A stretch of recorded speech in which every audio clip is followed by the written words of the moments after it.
Well, it's certainly not hard to find a homeless person in the East Bay, but it's rare to find someone who cares enough to spend most of his evenings caring for them. Yeah, we met just such a man at ABC-7 Listen's community event in Concord a few weeks ago. And afterward, ABC-7 News reporter Eric Thomas went out on his patrols. This is just a staff vest that they wear in the Department of Corrections, like in the jail.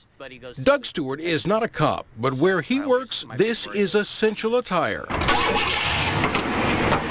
That's because he patrols central Contra Costa County 5 nights a week, looking for the homeless. That ought to last you a long time, bro. Doug comes by almost every night.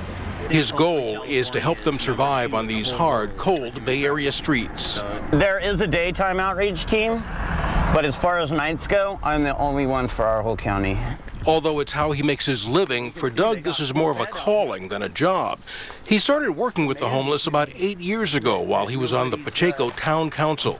Council members were debating legislation concerning homeless people in town, and Doug decided he needed to better understand the issue.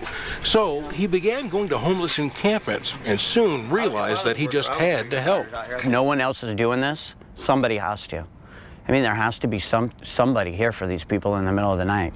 Doug does this 5 nights a week from 8 in the evening till 4 in the morning for enough years that he knows where to find the homeless, like this storage room at a Pacheco auto repair shop, turned into somebody's bedroom, probably without permission, and this private road alongside a Concord office building where a couple was sleeping outdoors.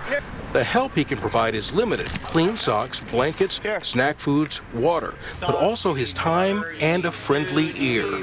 I mean, he's kind of a new kid, you know, and he goes out there in the streets and goes into the deepest, darkest spots of the city. Indeed, Doug is married with 2 children and 1 on the way. He says his wife has learned to accept what he does. So have local police departments who were initially wary of this one-man homeless outreach. We're to the point now where officers feel comfortable calling him when they run into somebody on the street who is in need. Yeah, give me the knife, just in case.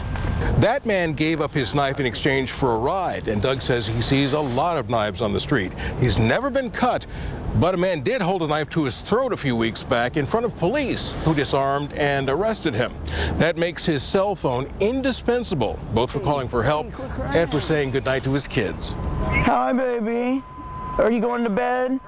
If after all this, you're still asking yourself why Doug chooses to do this every night for a modest salary, sometimes buying supplies out of his own pocket and missing the chance to tuck his kids into bed, you're not alone.